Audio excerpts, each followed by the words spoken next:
So I hope the remarks won't be too disjointed, because there's so many things to say. But so I'd like to start off really where we I began, I think, with Hans's talk and Jose's talk at the beginning about the take that we've been developing in discussion on where we are, and the signs of the times, or what's the nature of the age in which we live, and our kind of redefinition of the secular age in terms of plurality.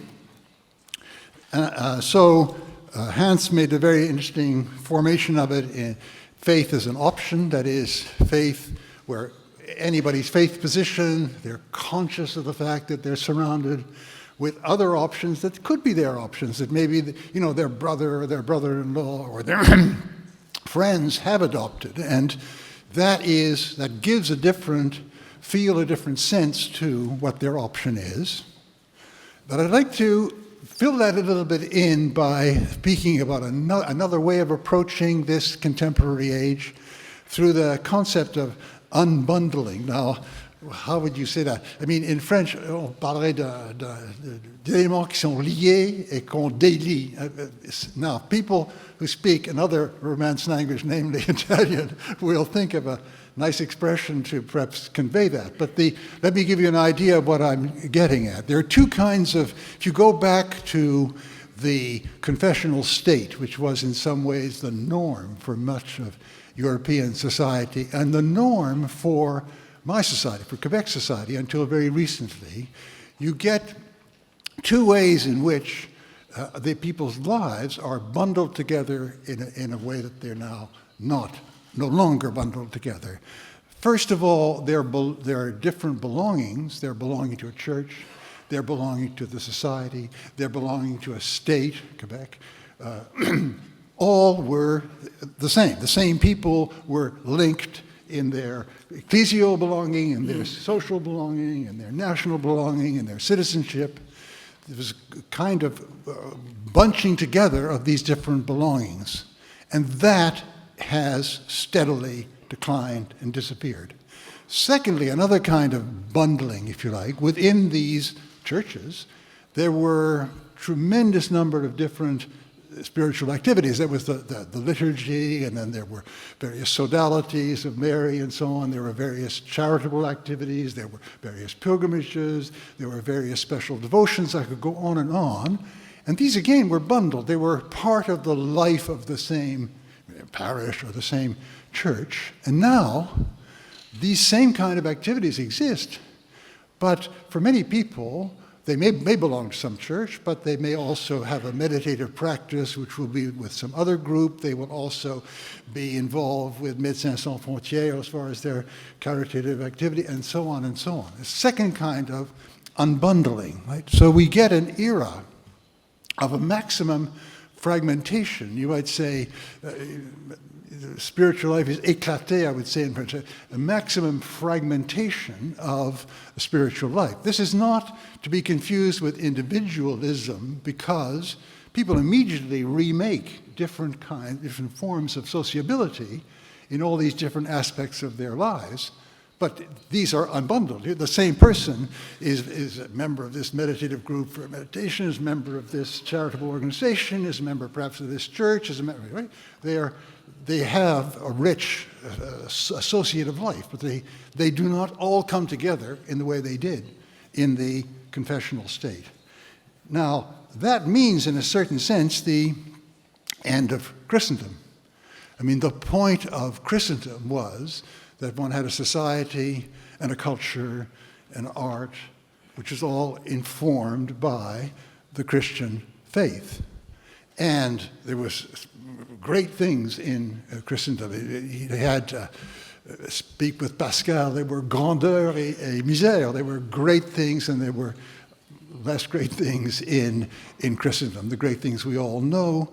The less great were obviously society much more pushed towards conformity, a society where there was coercive religious authority, a society which therefore could be open to persecution, open to the possibility of sliding into persecution, and and various kinds of ethnic cleansing, as we had in the Iberian Peninsula, and so on. And so there were great things and less great things, but I think the most important thing is to realize that, of course, that is something that is over. That dream is over. We're in a different epoch. So what does it mean to be in a different epoch for us as a church? Well, it means that the way people can exceed, the way that the paths that they can find to Christ, to the church, are going to be very different. So in the ancient world, you had people, for instance, some people who were informed by Hellenistic philosophy, and that's one way in, and one way which gives a certain pitch to their understanding of the Christian faith. And then there are people in other periods where, for instance, in the early Middle Ages or prior to that, whole societies were, barbarian so-called societies, were brought into the church very often coercively. You know, when Charlemagne went into Saxony, he didn't come in with just holding a Bible and making a few sermons. It was very coercive, but nevertheless, it's whole societies that are brought in. Same thing happened in the Americas with the Conquista there, and so on. And there are just very, very many different ways in which people can approach. So I want to speak about itineraries. I want to have that in our mind. A way you can pass through, starting from your existing preoccupations, and find yourself drawn to and becoming a member of the Catholic Church. And there's a very particular situation in this very, if you like, unbundled or éclaté spiritual society we live in which people come largely because they are looking for something. They are concerned by about finding. People very often say finding meaning in life. I think that's a very generic term for what's going on, but I think that there's very often something more specific than in today, that you find people are looking also for a way of giving. They have the sense that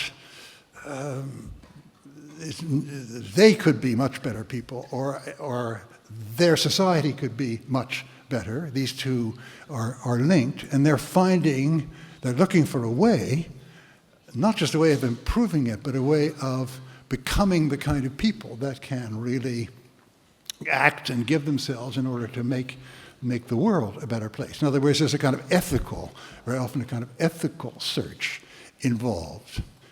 And here, I think I want to try to describe how this situation is different, what that kind of ethical search prolonged into a search for God, how that figures in people's lives today as against how it could figure in people's lives earlier. Now, it's a bit of I have to make a point here before I run on. It's a bit of an exaggeration to say it's a totally different era. I think what we're moving from the era in Europe, European, including American extension societies. We're moving from an era where the confessional state was the norm, if you like, and maybe my Quebec experience is speaking here a lot, to an era in which this kind of unbundling holds, the era of seekers alongside other seekers, alongside people with other options, looking for a way of giving some direction to their lives. So where I want to end up, and I must have time for the end, is that in the Catholic Church, we're going to have people who are defining themselves in terms of both of these eras. We are going to find people who regret very much the passing of Christendom. You see what I mean by Christendom, right? Or the Christianità, right? The whole society, who would like to keep as much of it going, maybe in a smaller group, as people leave the church, if they are leaving the church, who would like to win people back by arguing for a return to that. And we can see one of the great attractions of Christendom was that you can look at it as an order of things, very coherent order of things, in which the religious outlook, the political structures, the moral compass that people shared, the culture, the art, etc., had this coherence. And there's naturally been a reaction among many people in the 20th century as this began to fall apart, saying we must above all return to that moral compass and the sense of order. We think of people like evil law and so on. And in face of certain events like fascism and Nazism, you can understand why this is, Churchill always said we were fighting for Christian civilization. He wasn't a very strong believer, but that was the idea. And in face of that, you can have a certain sympathy. I mean, interestingly enough, you have someone like Bonhoeffer who's also fighting that, but he's already got the post-Christendom idea, I think. But that's an interesting side effect. So, but now I want to look at the way in which you could look at it if you said, okay, Christendom is behind us, we have to move beyond, and what would it look like? What does it look like? All right, so I think the way to get at it, and this is a kind of getting into theological ground, which I really shouldn't be doing because I'm a rather analphabet in theology, but I know I will be, in this august audience, I will be corrected, so I won't go totally into perdition without any help. But I think I have to ask the question, how in a given civilization, Christian civilization or other, how do people imagine the building of the kingdom, how the kingdom of God grows?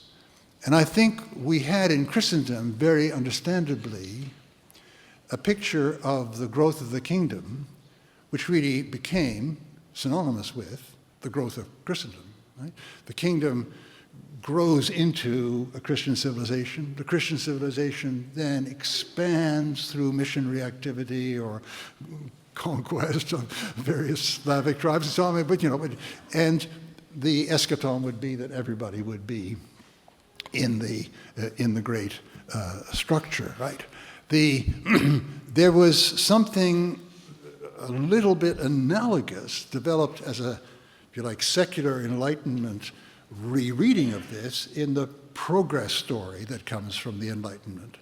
And as a matter of fact, if you look back to the beginning of the 20th century, it's rather unnerving to see how these two stories got interlinked, not so much in the Catholic world, but in the Protestant world. Think of the, Protestant United States, the world is becoming Christian, which means it's becoming democratic, which means it's becoming civilized, and everybody will become like us. But these were different stories, but they had this kind of interlink.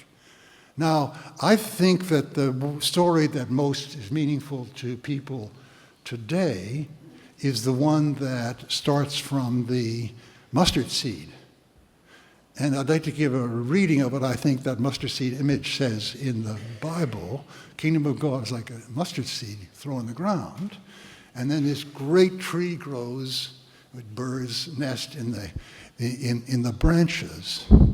Now, I think that here we have a reading which is very different from either the Christendom reading or the progress story reading, because there is some kind of discontinuity between the act of planting the seed and the growth.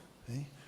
This is great agricultural image which often occurs in the gospel, that God takes this up, and so I put the seed in, but the future, the development of that seed is not my doing. But I think what this can be understood, what's the great tree? I think the great tree that grows is not anything that is a continuing structure of human life. The great tree, and here I'm want to be wildly speculative, but you have to make some leaps here.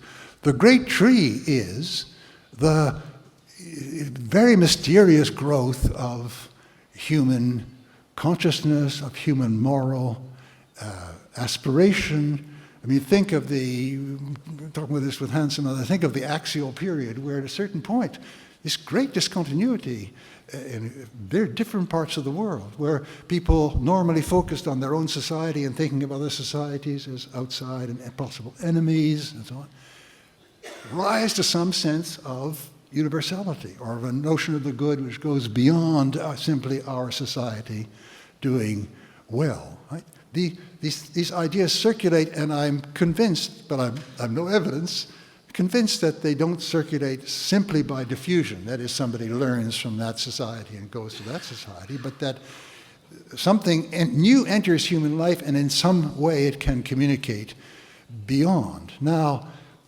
this, I think, is the way the mustard seeds build, and in specifically Christian context, you have the eruptions of holiness in various ways. St. Francis of Assisi, you can think of a great many examples, and they move outward. They get picked up elsewhere. But what you don't have is a continuous building of institutions in exactly the same sense. And if you look at the history of Christianity, there have been whole Christendoms that have disappeared. Nestorian, they've gone down. They've gone off the radar. Does that mean they're not relevant for us? No, I think on the contrary, they are all these are building towards something which only God can bring to fruition, but we can learn from them. It's very interesting that Dermot McDonough, in his wonderful history of Christianity, for the first time, I think, included in his scope all these different Christian churches, Nestorian, not just looking at the mainline development coming up to us, but looking at this whole Christian archipelago, if I would put it this way, this archipelago in history, in time and space. Well, now this understanding, right, incidentally, this means that people who are looking at it in these terms are displacing the main accent for many people of, let's say, from 1500, even earlier on in Latin Christendom, which was individual salvation, right? This is talking about the salvation of the world. And to us, I think it's us. I have this mentality myself, so I think I'm articulating something here that, the big thing that tore Europe apart was, in the 1500s, the conditions of individual salvation, whether it's by works or by faith or Scripture alone, and so on. Right? Not how do we build the kingdom, how do we plant mustard seeds, but how do we attain individual salvation. I'm not knocking that necessarily, but it's just not what people think of today. If they come to the church because they need an outlet, if you like, for generosity, you might almost say that's first of all in their minds. All right, so planting mustard seeds, why do we go on needing them? And I want to quickly try to say something about that, because we live in the secular world now, in the sense of the world that doesn't want to think in terms of the dimension of God and religion, has these very strong ideas that we are developing and we come to kind of ultimate set of aspirations about equal society, democratic rights for everyone.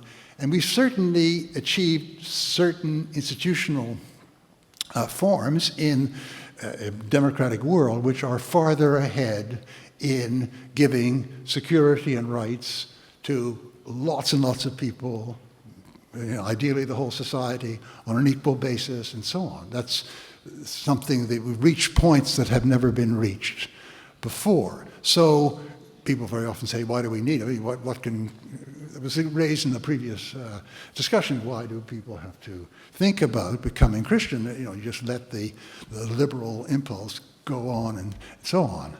Well, because plainly, not only are these structures subject to decay, right? They can disappear. just as the Nestorian churches did, alas. And I would footnote, in our present democratic society in the West, I feel that we really are in a very bad direction towards inequality and 1% and so on, which doesn't augur well. But not only that, but at their best, they're radically incomplete because they have to operate on rules, generalities, and so on. And these always create deep problems, difficulties for people, for individual people, types of people, and so on. I mean, you can give example after example. The best intentioned, and there are lots that aren't best intentioned, but the best intentioned building of institutions like hospitals and so on can just not see what the crying needs are of certain people. I'll just give an example. I mean, I happened to be around at a hospital in Montreal when the palliative care movement was first starting, and I remember all the discussions people had about how doctors just didn't see what dying people were looking for, the kind of contact they wanted. So this was answered by a building up another set of institutions and practices. But if you look around, you see how much this, the sense of this being needed is something that very often arises out of Christian practice. Now, not at all, I'm not a minute saying exclusively coming out of that, but very often arises out of Christian practices. Like Jean Vanier, my compatriot, seeing the need for people with retarded development and so on, putting them into homes together, and one can go on and on. It's the question of seeing that need. Now, here I'd like to give another dimension to the idea of kenosis. Because of lack of time, I'll be terribly dogmatic. I mean, I think that this will never end. You're never going to get a society structured with rules in such a way that situations don't arise in which there really are such needs. So what we need is people who have that sense of being able to recognize. Now, I see that in the Jesus of the gospel. Now, the gospel, of course, is very terse description, so there's a lot of reading between the lines. I mean, it's not written by Marcel Proust. I mean, the gospel, according to Marcel, would be something quite different, but we have this very terse, but what I see is this person who managed to see people in a way that they'd never been seen before, a clarity about what they were about what they needed, right? And that's why when it says very tersely in the Gospel of Mark at one point, I think, he taught not like the scribes and Pharisees, but with exousia, with authority. The authority comes from, I've really been seeing. I have to listen to this. Now, how do you become capable of really seeing? Well, there's a negative side. The great poet, English poet John Keats talked about negative capability, the capability of constraining your own take on things, the way you project on things and so on, getting that out of the way so that you can actually see the person or the thing or the landscape and so on before you. But I think it also, at least now looking at this in the Christian perspective, it needs something positive. It needs that kind of love for the person concerned. Negatively take away the scales that are created by my own preoccupations and so on. Positively have a sense of this person as lovable. And I think that's the great secret. I think this is another dimension to kenosis that we have to add to the dimension we've been talking about, where very often it's a question of sacrifice, very important, sacrificing the self, as it were, putting the self apart or aside, or even sacrificing the life.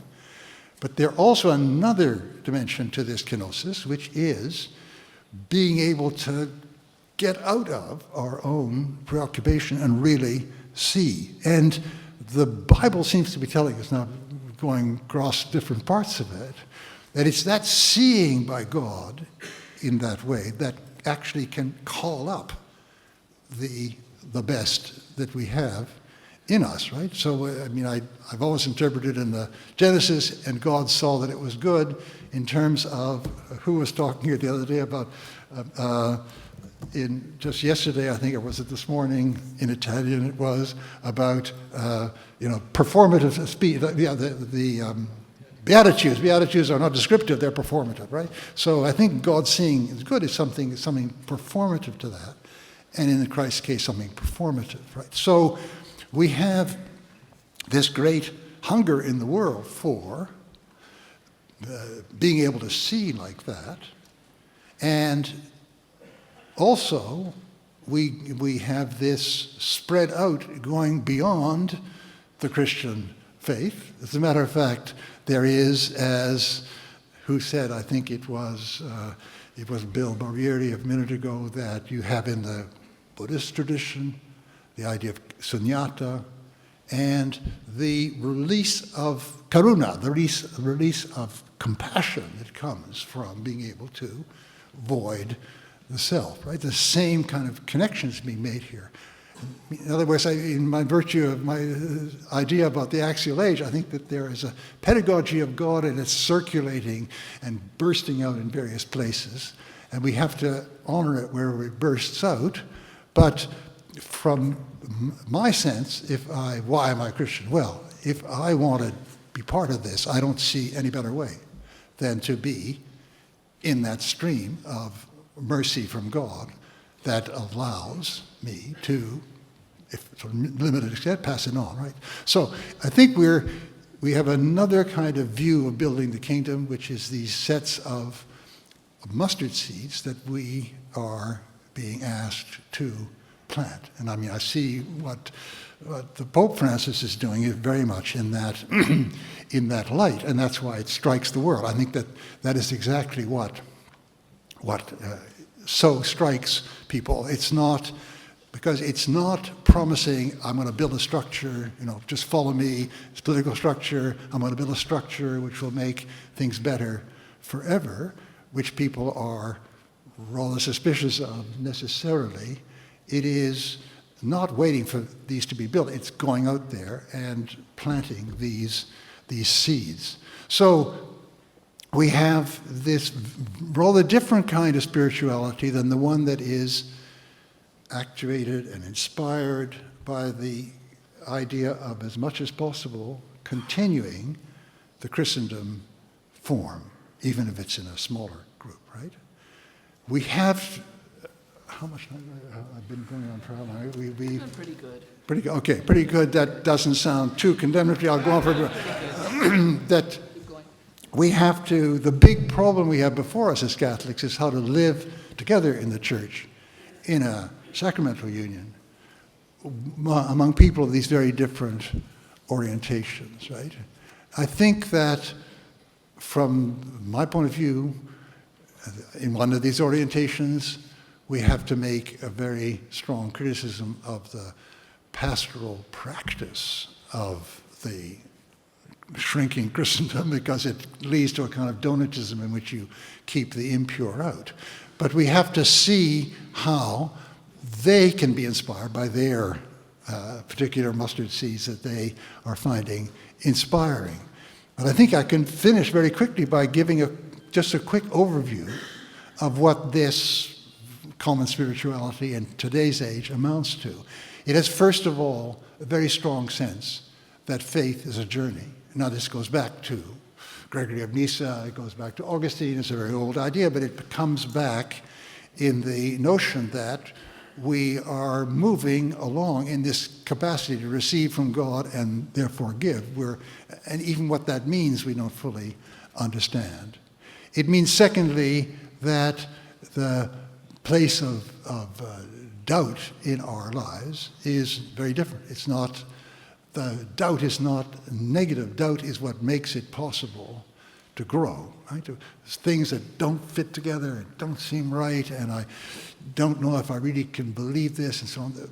Go on chewing on it. That's the way to go forward. It means also that we recognize these mustard seeds outside the Christian church. Someone like Mullah Yousafzai, who stood up to the Taliban when she was almost killed, and it's very moving. She said, God kept me alive, and there's a reason. And the reason is that I've got to go out there and make sure that all girls get the possibility of being educated. That is one of the, that's a mustard seed we have to recognize and cherish.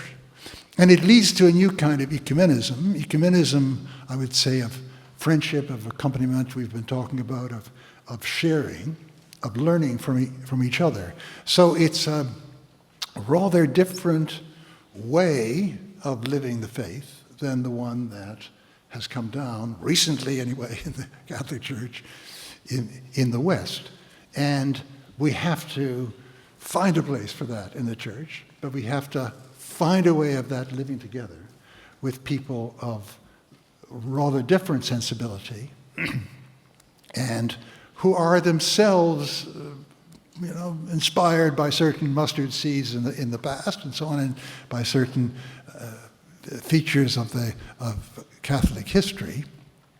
And if I had, okay, 2 more minutes. I mean, I think that is going to require a big change in our institutions, because here I'm taking a leaf from the French group that made this research that Yann Raison has published, Qui sont les cathos aujourd'hui, that it's only by, see, at the moment what this means, this difference, is that people gravitate towards affinity parishes, and I don't think you can stop that. I think that's the way it has to be.